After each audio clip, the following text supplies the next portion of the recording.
Mar, olha aí, que bonito, né? Isso aí é o castiçal. Esse castiçal foi feito na época... Pode se sentar, igreja? Desculpa, pode se sentar. Na época de Moisés, e ele é todinho de ouro.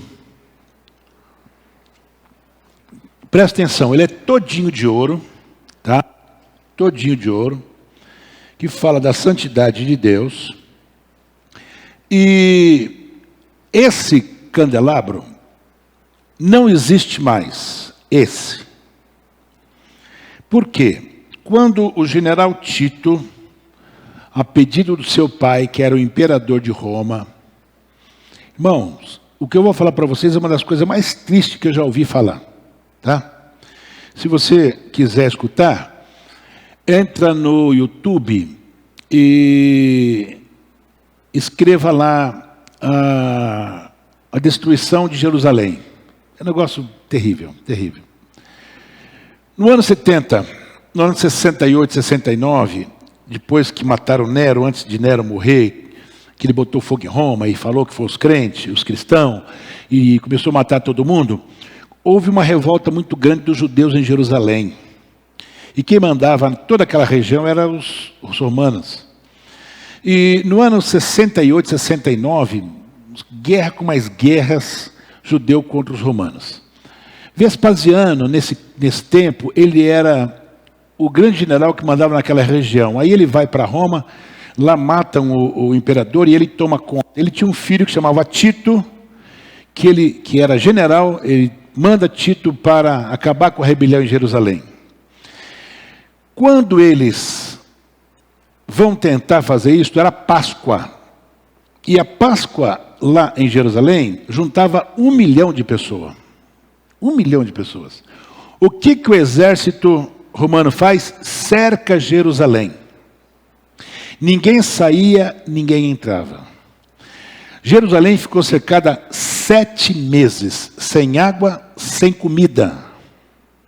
Ao ponto de mãe matar o filho para comer. Quem tentasse pular os muros, morria. Se pegasse vivo, crucificava.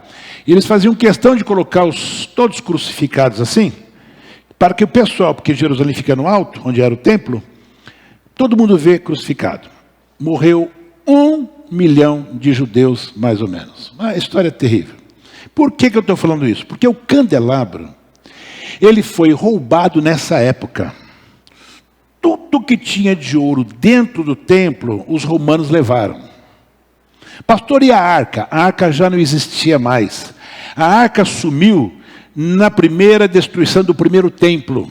Ninguém sabe para onde foi a arca. Ninguém. A arca do concerto. Ninguém sabe. Já nessa época já não existia mais a arca, tá? Mas tudo que era de ouro, os romanos levaram. Existe hoje um arco lá em Roma, chamado Arco do Triunfo, de Vespasiano, e o que mais destaca nesse arco é exatamente esse candelabro, porque eles levaram o candelabro, né? Porque era ouro puro. Por que você está falando isso, pastor? Porque nós vamos falar hoje, muito obrigado, pode tirar. Nós vamos falar hoje sobre o resultado do avivamento no dia a dia. Nós temos falado esses dias que um dos grandes problemas do avivamento é a perda do primeiro amor. Por que hoje nós não vemos o avivamento genuíno?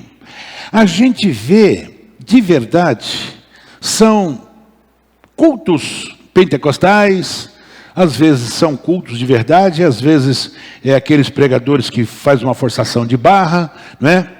E a gente se empolga com aquilo e acha que aquilo é avivamento. Não, isso não é avivamento nem aqui e nem em lugar nenhum. Quando o Senhor escreveu para a carta de Éfeso,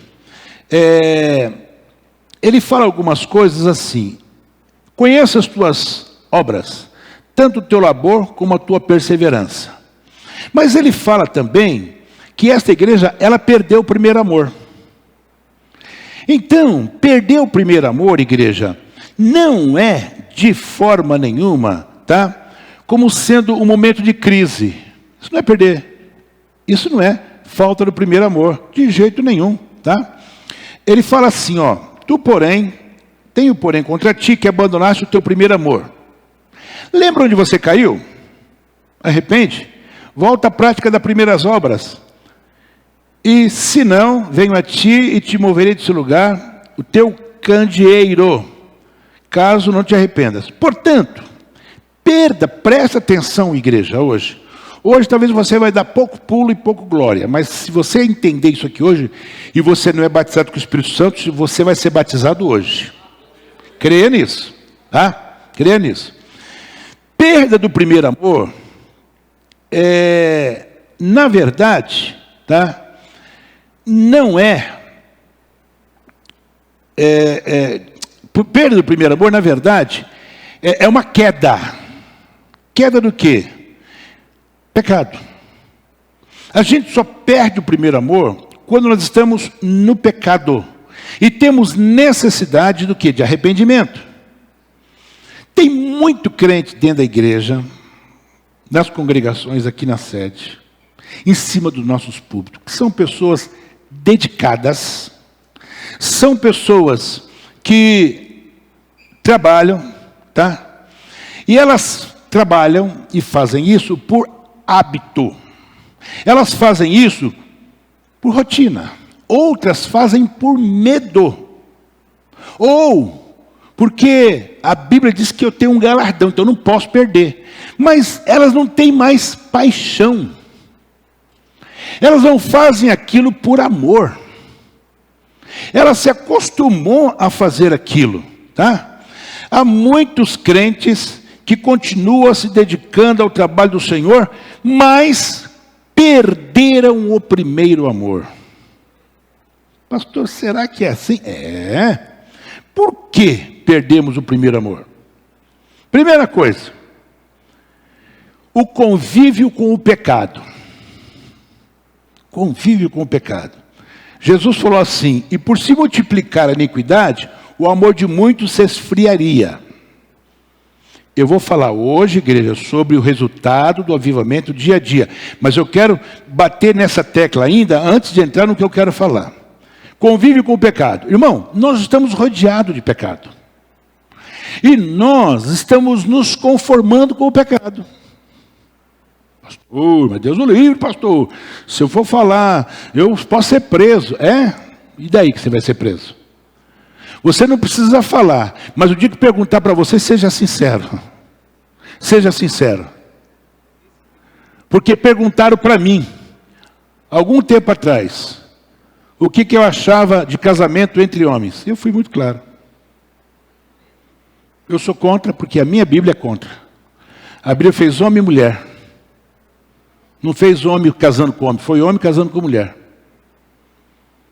Então, nós estamos convivendo com o pecado e estamos achando que está tudo certo. Eu abraço o pecado, eu beijo o pecado, está tudo certo. Eu tenho que confrontar o pecado. Você entendeu? Segunda coisa, o que está faltando para as nossas igrejas? Profundidade. Profundidade. Explica isso aí, pastor. Lucas 8,13 fala assim, aqui caiu sobre a pedra, são os que ouvindo a palavra, a receberam com alegria. Estes não têm raiz, creem apenas por algum tempo, e na hora da provação, correm. Entendeu? Quando Jesus falou daquela parábola. Aceitaram Jesus, que daqui a pouco a provaçãozinha veio, fui embora. Eu tenho certeza que os dirigentes aqui na sede, muita gente sumiu da igreja. Eu tinha gente aqui, irmão, que era professor de escola dominical, dava aula, sumiu. E você visita e você vai atrás, não quer vir mais para a igreja não. O João está aqui? O João não está aqui hoje? Nem o Natanael? Misericórdia. Eles que eu digo. Não vem mais na igreja, irmão. Por quê? Falta profundidade. Irmão, a profundidade a gente só acha aqui, na Bíblia, viu? Eu posso ser tomado aqui agora, começar a profetizar sobre a sua vida, glória a Deus, aleluia, mas o que dá profundidade não é profecia. O que dá profundidade não é Não, o que dá profundidade é você conhecer Bíblia. Conheça a palavra de Deus. Muito bem. Que mais? Falta de tratamento. Tratamento do quê, pastor? De algumas áreas na nossa vida. Talvez tenhamos área em nossas vidas que tem feito nós perdermos o verdadeiro e primeiro amor. Como é que é isso? Lucas 8,14, ainda dentro da parábola. A que caiu entre os espinhos são as que ouviram e no decorrer dos dias foram sufocados com cuidados, riquezas e deleites. Deleites, tá? Da vida. E seus frutos não chegaram a amadurecer. O que é isto? Riquezas, deleites da vida. Prazeres da vida. Sabe, aquela coisa de, eu tenho um problema no meu casamento, mas eu não trato. Eu tenho um problema de pornografia, mas eu não trato. Eu tenho um problema com os meus filhos, mas eu não trato. Eu tenho um problema com o irmãozinho, eu não vou com a cara do Batista. Cumprimento o Batista, mas, o Batista lá. Áreas na vida que precisa de tratamento. É por isso que Deus não aviva a igreja. Está faltando tratamento. Está faltando eu olhar para o meu Batista e falar, Batista, me perdoe em nome de Jesus, eu abraço ele e está tudo certo. Tratamento. Tem gente que espera a mulher dormir para ir lá no celular e ficar vendo pornografia. Falar para mim que você é avivado, para, irmão. E tem mulher da mesma forma. Mesma forma. Porque o marido está gordão igual eu assim, barrigudão. Aí ela começa a ver aqueles meninos tudo tratado, tudo, né? Que nem o Cristiano Ronaldo, tudo barriga de tanquinho. E começa a se deliciar com os homens. Você está pensando que isso é brincadeira, irmão? Vocês não sabem o que eu escuto no gabinete pastoral. Vocês não imaginam. O que é isto? Falta de tratamento. Não quer ser tratado. É vício, é bebida. É crente que ainda está fumando. Ô, pastor, tem? Se tem? Então, o que acontece? Eu perco o primeiro amor. E por fim, distrações. Jesus, no capítulo 10, 41 e 42 de Lucas, ele fala assim. Respondeu-lhe o Senhor, Marta, Marta, andas inquieta e te preocupa com muitas coisas. Entretanto, pouco é necessário ou mesmo uma só coisa. Maria, pois, escolheu a boa parte, e esta não lhe será tirada. Ou seja, irmãos, vamos cuidar das coisas de Deus. Vamos se preocupar com as coisas do Senhor. Eu já falei diversas vezes, você tem que estudar, você tem que trabalhar, você tem que cuidar da sua família, mas não se distraia com as coisas de Deus. A Bíblia é clara, em primeiro lugar é o Senhor na minha vida. Eu preciso entender que o mandamento de Moisés continua, amarás o teu Deus sobre todas as coisas, sobre todas as coisas, sobre todas as coisas, sobre todas as coisas, sobre todas as coisas. É isso que eu preciso ter entendimento. Nós estamos se distraindo demais. E agora que vai ter jogo da seleção, só o sangue de Jesus. Tem crente que o jogo vai ser 4 horas da tarde, o culto à noite ele não vai vir. Está assistindo o jogo do Brasil, pastor, mas o jogo foi 4 horas, irmão. Essas coisas tira de nós, sabe o quê? O primeiro amor. Nós falamos quarta-feira passada sobre o caminho para a volta do reavivamento. E eu mencionei, né? Antes Jesus falar no capítulo 2 de Apocalipse, lembra-te, pois, de onde caíste, arrepende-se e volte à prática das primeiras obras. E se não, venho a ti e te moverei desse lugar. Tá? Então, lembrar onde caiu, se arrepender e voltar à prática das boas obras. Muito bem. Eu quero falar hoje sobre o resultado do avivamento no dia a dia. Muito bem. Uma coisa que nós precisamos colocar em nossa mente. Que o avivamento, o reavivamento, ou o avivamento verdadeiro, ele deve ser contínuo. Diga comigo, contínuo. Muito bem. 1 Tessalonicenses capítulo 5, versículo 9 diz, não extingais o Espírito. Ou seja, não retire o Espírito Santo da tua vida.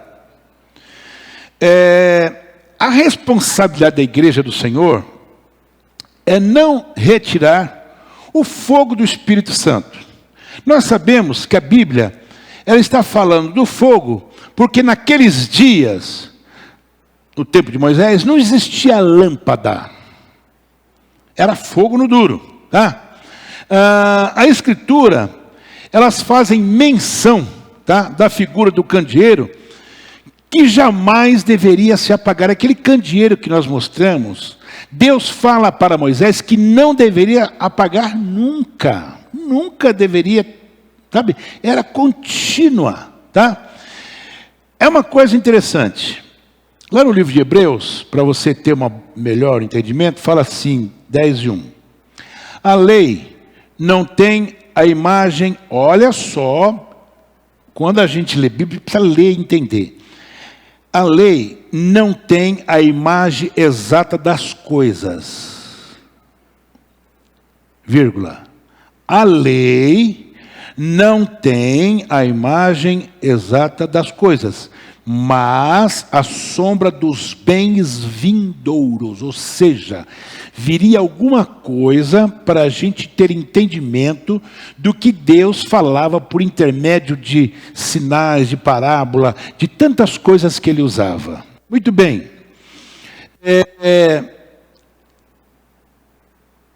A preocupação do pastor Ismael aqui hoje é mostrar a você que nós precisamos considerar a manutenção de uma vida cheia do Espírito Santo todo dia. Todo dia. Vamos lá. Êxodo, no capítulo 25, 31 e 32, fala assim. Também farás um candelabro de ouro puro, de ouro batido se fará este candelabro. O seu pé, as suas hastes, seus copos e os seus botões e as suas flores serão do mesmo. Bota ele lá. E dos seus lados sairão 6 hastes. 3 hastes do candelabro de um lado dele e 3 hastes do outro lado dele. Os seus botões e suas hastes serão do mesmo. Tudo será uma só peça, obra batida de ouro puro. Também lhes fará 7 lâmpadas, as quais se acenderão para iluminar defronte dele. Os seus espevitadores e os seus apagadores serão de ouro puro, de um talento de ouro puro. Os farás com todos estes vasos. Atenta, pois, que faça conforme ao seu modelo, que foi mostrado no monte. Então Deus mostrou isso aqui para Moisés. Você tem que fazer isso aqui. E ele fez. Muito bem. Era plano de Deus que as 7 lâmpadas permanecessem acesas continuamente. E essa instrução também foi dada para Moisés lá no capítulo 27 do Êxodo. Olha só. Ordenarás aos filhos de Israel que tragam... Irmão, presta atenção nessa expressão. Que tragam azeite puro de oliveiras, batido para o candeeiro, para fazer arder as lâmpadas continuamente. Repita comigo, continuamente. O que significa continuamente? Que não apagava nunca. Ok? Na tenda da congregação, fora do véu, que está diante do testemunho, Arão e seus filhos as porão em ordem, desde a tarde até a manhã, perante o Senhor. Isto será um estatuto perpétuo. Mais uma vez, diga comigo, estatuto perpétuo. O que significa isto? Que esta ordem de Deus, ela era perpétua. Ela não era para parar nunca, a partir do momento em que Deus estabeleceu. Deus estabeleceu a conservação do candelabro aceso como um estatuto perpétuo. Não podia apagar ele nunca. Sempre aceso. Jamais este mandamento seria revogado. Dia e noite o candelabro deveria estar? Muito bem. Se não fosse assim, deixaria de ser um estatuto perpétuo como Deus fala com Moisés. Ok? Muito bem. Essa ordem de Deus deve também ser para os nossos dias de hoje. Ô pastor, espera aí, não somos a Universal, que usa candelabro, não, nós que usa aí, não. Como é que nós vamos cumprir isso nos dias de hoje? Vamos lá. As figuras do Velho Testamento, irmãos, todas as figuras do Velho Testamento, são como uma maquete de um engenheiro. Quando você vai construir sua casa, você chama o engenheiro, chama lá o arquiteto e fala, olha, eu quero fazer uma casa, eu queria assim, assim, assim. Você pode trazer para mim a maquete do negócio? O cara vai lá, desenha, aí ele mostra um computador, você fala, nossa, né? Não é assim? Que coisa bonita. Isso, muda aqui, muda ali, faz, não é assim? Isso é uma maquete, tá? Mostra como vai ser. Muito bem, a lei... As figuras do Velho Testamento, de verdade, elas eram a maquete do que iria acontecer no futuro. Muito bem. Colossenses 2, 16, 17. Olha só o que Paulo fala. Portanto, não permita que ninguém os julgue pelo que vocês comem ou bebem, ou com relação a alguma festividade religiosa, ou celebração das leis, das luas novas ou dos dias de sábado. Continua Paulo. Essas coisas são sombras do que haveria de vir. Então, desde lá, Deus está falando que vai vir uma coisa nova. Deus está falando para Moisés, de uma forma figurada, que vai ter alguma coisa diferente. Agora o que Paulo fala. Você tem que guardar esse texto. Colossenses 2, 16, 17. Essas coisas são sombras do que haveria de vir. A realidade, porém... Então agora Paulo vai mostrar a realidade? Vai. Qual que é a realidade? Ela encontra-se em Cristo. Irmão, põe esse versículo para mim, por favor. Colossenses 2, 16, 17. Portanto, não permita que ninguém os julgue pelo que vocês comem ou bebem, ou com relação a alguma festividade religiosa, ou a celebração das luas novas, ou dos dias do sábado. 17. Essas coisas são sombras do que haveria de vir. A realidade, porém, encontra onde? Deus começa a revelar que coisas são essas. A maquetezinha está lá, no Velho Testamento. Agora, Jesus vem, tá? E ele vai mostrar. Vamos lá. Primeira coisa. Na nova aliança de Jesus, haveria de se manifestar a circuncisão. Circuncisão? Como é que é esse negócio? Não, pastor, eu não fiz circuncisão, não. Não, eu não. Lógico que você fez. Quem falou para você que você não fez? Eu fiz, todos nós fizemos. Até as mulheres fizeram. Sério, vou mostrar para vocês. Era um estatuto perpétuo que Deus deu ao seu povo, quando ele entrou em aliança com quem? Com Abraão. Ele mandou que todos os machos fizessem circuncisão. Mas o Novo Testamento não manda nós fazermos a circuncisão no prepúcio, que é o órgão masculino. Não. Foi revogado então, pastor? Não foi revogado não. Jesus disse que ele não veio para revogar, mas veio para cumprir a lei. E como é que eu e você somos circuncidados? Ser circuncidado? Simples. Olha só. Jesus, ele não veio para tirar, mas cumprir a lei. Tudo aquilo que era apenas uma figura, teria agora o seu cumprimento. Agora Jesus vai fazer que a circuncisão se cumpra na vida da igreja da graça. É a circuncisão, não fisicamente, na carne, mas passou a ser recebida no coração mediante ao quê? Ao batismo nas águas. Olha só, nele também vocês foram circuncisados, Não com a circuncisão feita por mãos humanas, mas com a circuncisão feita por Cristo, que é o despojar do corpo da carne. Ou seja, quando você desce as águas batismais, você faz uma aliança com Deus. Você diz que a partir daquele dia, você será fiel, que você crê, e você é batizado em nome do Pai, do Filho e do Espírito Santo. Por isso que Colossenses capítulo 2, versículo 11 e 12, Paulo fala assim: isso aconteceu quando vocês foram sepultados com ele, na onde?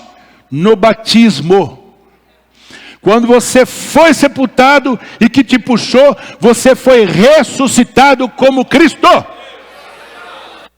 Isto é nossa circuncisão. Mediante a fé no poder de Deus, que ressuscitou dentre os mortos, Colossenses 2, 11 e 12. Então eu fui circuncidado, você foi, as irmãs foram. Como? No batismo. Jesus não veio para tirar, Jesus veio para cumprir. Depois, tem a oferta de incenso, tá? Que havia sido também estabelecido como estatuto perpétuo. Êxodo capítulo 30, versículo 8. E também quando acendê-las, está falando do candelabro, ao entardecer, será queimado incenso continuamente perante o Senhor, pelas suas gerações. Não foi revogado não. Mas cumpre nos dias de hoje, como? Apocalipse capítulo 5, versículo 8. Ao recebê-lo, os 4 seres viventes e os 24 anciões prostraram diante do Cordeiro. Cada um deles tinha uma harpa e taças de ouro, cheia de incenso, que são o quê? Que são o quê? As orações dos santos. Lá falava que todos os dias precisava fazer a oferta de incenso, ou seja, todo dia tinha que orar. Lá era incenso, aqui é oração. A oração aqui tem que ser perpétua. Quanto tempo faz que você não ora? Quanto tempo faz que você não busca? Quanto tempo faz que você não dobra o joelho? Quanto tempo faz que você não vai na oração? Nessa noite Deus está falando com você. O verdadeiro avivamento do dia a dia. Eu preciso ser circuncidado como eu fui, mas eu preciso ter uma vida de oração.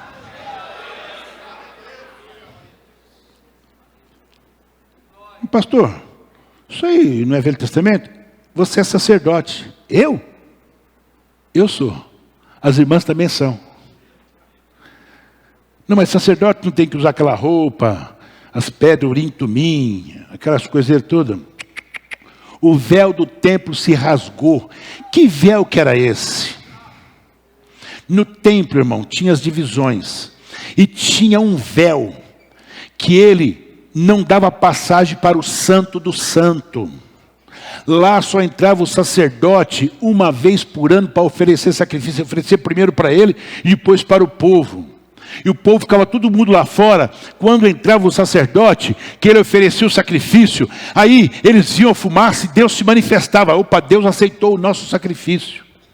Mas a Bíblia diz que quando Jesus morreu, o véu sozinho rasga de alto a baixo, dando a mim a oportunidade de dizer: agora eu sou sacerdote também, eu posso entrar no Santo do Santo, eu posso falar com Deus, eu não preciso mais de ninguém para poder me levar, eu entro sozinho, eu saio a hora que eu quiser, eu falo com Deus a hora que eu quiser.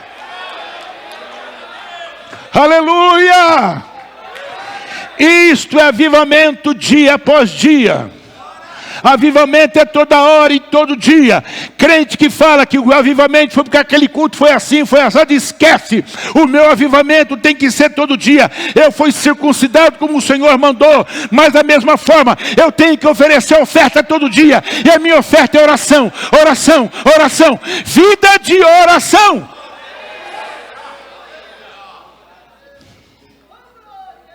Veja só. O candelabro era de ouro. Ouro puro batido. Tudo que contém figura humana no tabernáculo, presta atenção. O ano que vem eu vou preparar um estudo, ou vou trazer, talvez, eu vou trazer aqui aquele pastor que pregou aqui muito bem, aquele senhor de idade, até esqueci o nome dele. Como é que é? Joá Caetano. Eu vou trazer o Joá para falar sobre isso. Joá é fantástico, tá? Tudo que contém figura humana no tabernáculo traz a presença da madeira de acácia. Quando você escuta madeira de acácia, está falando o quê? Da figura humana. O homem, tá? Que é a figura bíblica da humanidade. Mas o candelabro era ouro, ouro puro. Que tipifica o quê? O divino, o santo, a glória de Deus. Se não há madeira, não pode haver humanidade. Então, dentro, a arca era feita de madeira coberta do quê? De ouro. Ouro. Presta atenção, madeira coberta de quê? Ouro tipifica o quê? A glória. Está coberta aí, irmão? Tá ou não? Madeira tipifica a humanidade. Ouro, a glória de Deus. Que Deus possa ter misericórdia de nós e que a glória dele esteja sobre as nossas vidas. Então vamos lá. Se o ouro é puro, totalmente divino, isso nos faz olhar para quê? Para a Trindade. Para a Trindade. Jesus foi claríssimo. Eu vou, mas o Espírito Santo vem. Agora, Deus mora em mim e em você pelo Espírito Santo, que é o próprio Deus. Agora, o que Zacarias viu? É aqui que o negócio vai pegar, irmão. Deus deu uma visão para Zacarias nesse texto que nós lemos. Tá? Um anjo falava com ele, ele olhou, despertou, tá? Como de um sono. O que você vê? Um castelo de ouro, tá? E tal, pá. E ele começa a falar com Zacarias.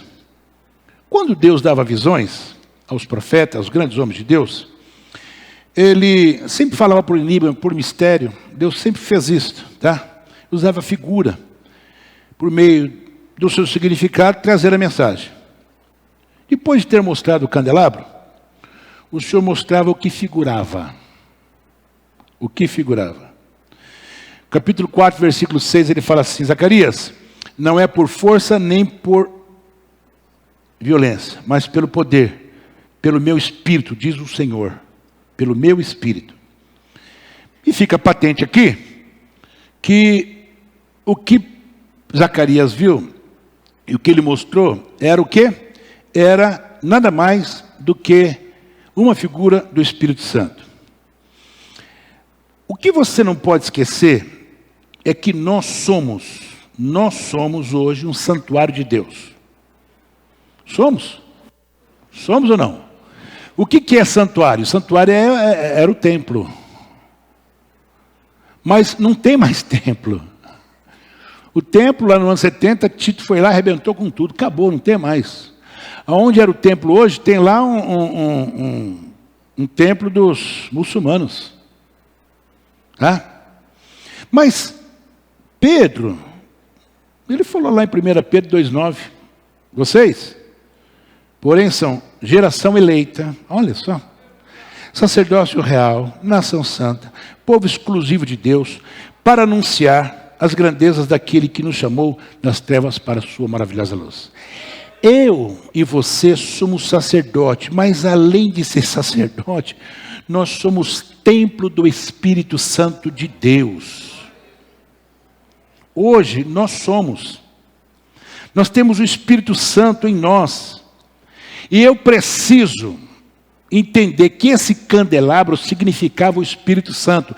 Então esse Espírito Santo precisa estar aceso. É isso que nós falamos, é isso que Deus falou para Moisés. O candelabro devia estar aceso de noite. Se ele significa o Espírito Santo, Deus está dizendo para mim que esse Espírito Santo precisa estar aceso na minha vida de noite. Dia e noite. Eu preciso mantê-lo sempre operante. Cada um de nós, irmãos, é santuário de Deus. E o sacerdote responsável pela manutenção do candelabro somos nós. Pastor, como é que é isto? Temos o Espírito Santo em nós, mas nós precisamos mantê-lo aceso, ou seja, sempre operante. Como é que eu faço isso?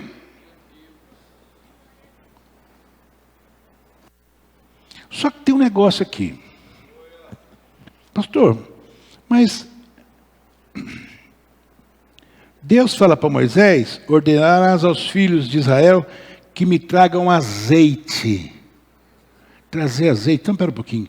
O azeite não é o Espírito Santo? Como é que eu vou trazer o Espírito Santo? Como é que é isso? Qual que é a explicação? Se eu tenho que trazer azeite para deixar aceso, ele não é o Espírito Santo? Como é que azeite? Que azeite é esse? Vamos lá. Em toda a Bíblia, nós temos ilustrações do Espírito Santo, do seu agir, sempre representado pelo óleo. Mas aqui, não se trata, esse óleo que mandou o povo levar, não se trata do Espírito Santo. Uma vez que o fogo é o próprio candelabro, que tipifica é que o óleo é algo que os homens deveriam apresentar. E o que é esse óleo, pastor? Irmão, o azeite tem tudo a ver com o Espírito Santo, pois é seu símbolo. Mas nessa figura bíblica não representa a pessoa dele, e sim algo que cabe a cada um de nós decidir e oferecer ou não. E o que é? Só pode oferecer quem está ligado nele. E o que é, pastor? Pelo amor de Deus, fala para nós. Oração. Vida no altar. Santificação. Este é o óleo que faz o Espírito Santo me mover. Este é o óleo que faz a igreja ser avivada. Este é o óleo de verdade que Deus mandou o povo trazer. Que era o quê? O incenso. O incenso é a oração. Irmão, a gente só vai ter igreja avivada quando eu começar a ler Bíblia. Quando eu tiver caminho de oração. Quando eu tiver o meu momento de oração. Lá no meu quarto, na minha biblioteca, não sei aonde. É isto que é o avivamento do dia a dia. É vida de oração. Para quê? Para que o candelabro esteja aceso. O candelabro é o Espírito Santo. Você quer que o Espírito Santo esteja te movendo? Em nome de Jesus, tenha uma vida de oração e de santificação. Agora, para você ficar escandalizado.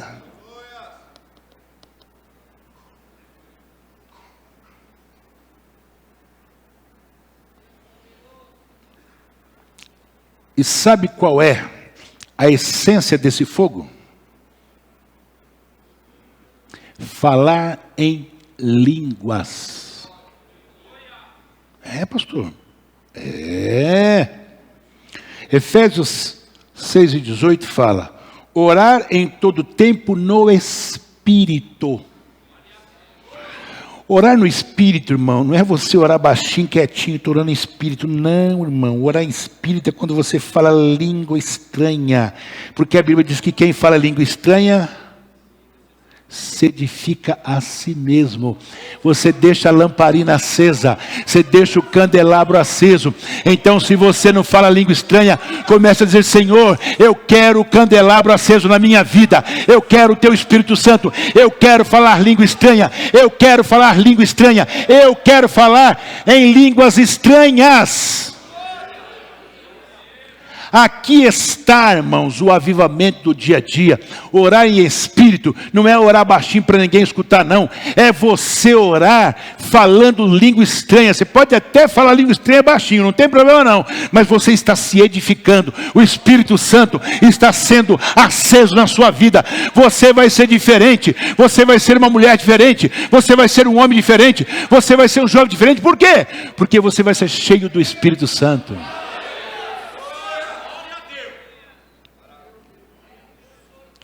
Então, o que eu preciso? Orar, buscar. Mas eu preciso falar língua estranha. O avivamento do dia a dia é quando todos os dias eu me alegro. Pastor, mas eu tenho que orar todo dia e falar língua estranha? Não. Você pode estar ouvindo um hino e você começa a falar língua estranha. Você escuta uma pessoa e você começa a querer falar língua estranha. Eu não contei quarta-feira para vocês do cara que nós encontramos lá, todo marcado, todo cheio, com o cabelão, tudo doido assim. E o cara estava escutando um hino. Você é crente, moço? Sou. É mesmo? Sou crente. Oh, glória a Deus, eu também sou. Aí eu perguntei: que igreja? Assembleia de Deus. Eu falei: misericórdia. Já queria excomungar o irmão. Cabelão desse tamanho assim. O irmão tinha quase o corpo inteiro. Quando ele começou a falar comigo, com a pastora, nós começamos a querer chorar. Queremos começar a se alegrar. Quase que nós falamos língua estranha dentro do Uber do homem. E por quê? Língua estranha, você não precisa ficar falando, não, eu vou falar língua estranha agora. Não, num testemunho, num cântico. Na alegria de você ver sua esposa, ver seus filhos, ver seus netos, você começa a glorificar a Deus, você começa a falar língua estranha que nem doido. Ô pastor, igual doido, é porque o evangelho de Deus é loucura. Paulo falou que o evangelho é loucura. Então eu sou meio doido? Sou, mas eu sou cheio do Espírito Santo. Acabou? Pode me chamar de doido, pode me chamar do que vocês... O que falaram lá quando o Espírito Santo foi derramado? Vocês estão doidos? Vocês tomaram todas aí? Não foi assim? Tomaram todas? Não, é o Espírito Santo que faz isso. Você quer manter o candelabro aceso? Eu quero. Irmão, vai buscar. Seja cheio. Deixa Deus te usar e começa a falar línguas estranhas. Quanto tempo faz que você não fala línguas estranhas? Quanto tempo faz que você não edifica a si próprio? Porque não é o pastor Ismael que está inventando isso não. É a Bíblia que fala. Paulo fala isso. Capítulo 14 de 1 Coríntios. Quem fala língua estranha se edifica a si mesmo. Não é mesmo? Tanto que ele na hora do culto, ele fala que não pode bagunçar o culto. Porque você se edifica e você não pode esquecer do seu irmão. Então é bom para orar, para quando você falar língua estranha, você também possa falar e possa haver intérprete para que haja interpretação para a edificação da igreja. Você quer ser avivado dia após dia? Eu quero. Busque. Em oração. Comece a falar língua estranha. Pastor, eu não sou batizado com o Espírito Santo. Nessa noite o Senhor pode te batizar aqui. Tá? Eu já contei aqui. Minha sogra foi batizada dormindo. Dormindo. Minha sogra foi batizada dormindo. Tenho vergonha de ser batizada porque ela via as irmãs dela correndo. Era batizada no meio do mato, no meio da roça, e saía gritando, glorificando a Deus. Eu tinha vergonha desse negócio aí. Então tá bom. Aí ela tinha um monte de irmã, né? Paraibana, que tem 10, 12 filhos, e estava lá dormindo, acordou a casa inteira falando língua estranha. Você pode dizer amém? Baixa a cabeça, vamos orar agora. Deus,